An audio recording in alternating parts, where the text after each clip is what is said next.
উপস্থিত राहुल बरुआ पत्रकार बौद्ध সম্পাদক মণ্ডলী, প্রথমেই আমি আমার বক্তব্যে প্রথমেই বাংলা একাডেমি যে পরিচালন পর্ষদ আছে তাদের ধন্যবাদ জানাই আজকের এই অনুষ্ঠানে আমাকে এই সুযোগ। আজকে যে বিষয় নিয়ে এখানে আলোচনা হচ্ছে লিটল ম্যাগাজিনের ঘর বেরোস্তানি। তা এখানে আমার পূর্ববর্তী বক্তারা বিভিন্ন বিষয়ে বক্তব্য রেখেছেন। এখন সময় যে সংক্ষেপ, আমাকে বেশিক্ষণ বলার হয়তো সম্ভব হয় না, তাই আমি সংক্ষেপে কিছু বিষয় বলতে চাই। প্রথম কথা হচ্ছে যে লিটল ম্যাগাজিন যদি সঠিকভাবে যদি বের করতে হয় তাহলে তার যে সম্পাদকের কিন্তু একটা বড় দায়িত্ব থাকে। সেই সম্পাদকের সৎ থাকতে হবে এবং প্রতিটি বিষয়ে তাকে নজর রাখতে হবে। যদি এমন একটা পত্রিকা আমি প্রকাশ করলাম যে পত্রিকার মান হয়তো ততখানি উন্নত নয়, তাহলে কি হবে? সেটা যখন পাঠকদের কাছে যখন যাচ্ছে তখন কিন্তু তাদের লিটল ম্যাগাজিন সম্পর্কে অনেকের মধ্যে একটা বিতৃষ্ণা চলে আসে। এরকম যদি অনেকগুলোই যদি সংখ্যা যদি এরকম যদি তাদের হাতে আসে, তাহলে কাজেই লিটল ম্যাগাজিন করতে গেলে প্রথমেই সম্পাদককে ভাবনা করতে হবে, একটা পরিকল্পনা করতে হবে যে কী কী বিষয় আমরা এবারে রাখবো, কোন কোন লেখককে দিয়ে আমরা সেটা লেখাবো, পত্রিকার মানটা যেন ঠিকঠাক থাকে। আমাদের হাতে একটা লেখা চলে এলো আর আমরা ছাপিয়ে দিলাম, এভাবে করে কিন্তু পত্রিকার মানটা বজায় রাখা যাবে না।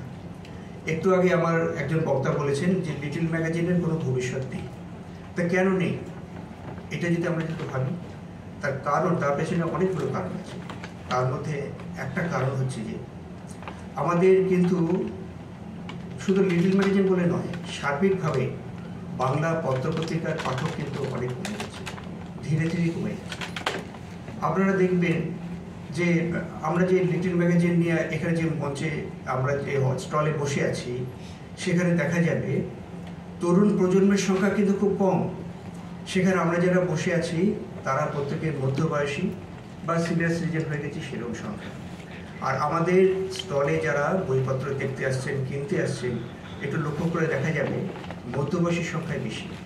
তরুণ প্রজন্ম যারা আছেন, এই 25, 30, 35 বছর বয়সী যারা আছেন, তারা কিন্তু বাংলা পড়ার ব্যাপারে অতটা আগ্রহ দেখান না। এটা একটা কারণ। আরেকটা কারণ হতে পারে, সেটি হচ্ছে যে লিটল ম্যাগাজিন করতে গেলে কতগুলি সমস্যা আছে। প্রথম হচ্ছে যে আর্থিক সমস্যা, একটা বড় সমস্যা। বিজ্ঞাপনের কথা একটু আগে বলা হলো, কিন্তু সব রকম বিজ্ঞাপনকে আমরা নিতে পারি? আমরা চাইলে সব রকম বিজ্ঞাপন আমরা নিতে পারবো না।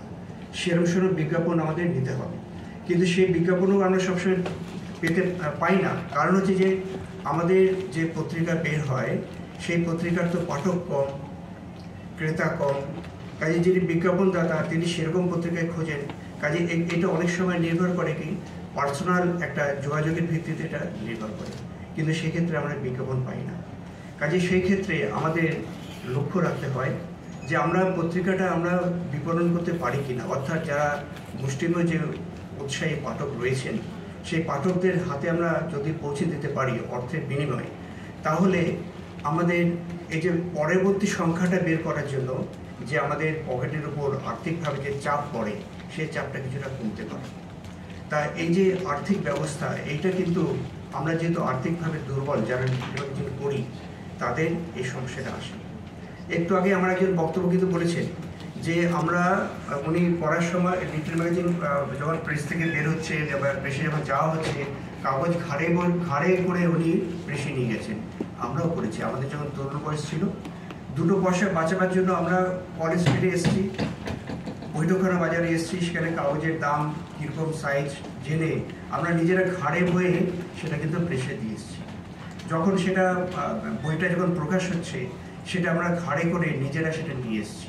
আজও কোনো কোনো ক্ষেত্রে আমাদের করতে হয়। কেন করতে হয়? 2 পয়সা বাঁচাবার জন্য। এবং যখন আমাদের দেখা যায় যে আমাদের প্রেসের প্রচুর টাকা আমাদের সেখানে খরচা করতে হবে, অনেক ক্ষেত্রে আমাদের ব্যক্তিগতভাবে আমাদেরও কিন্তু কিছু কিছু খরচা একটু কম করে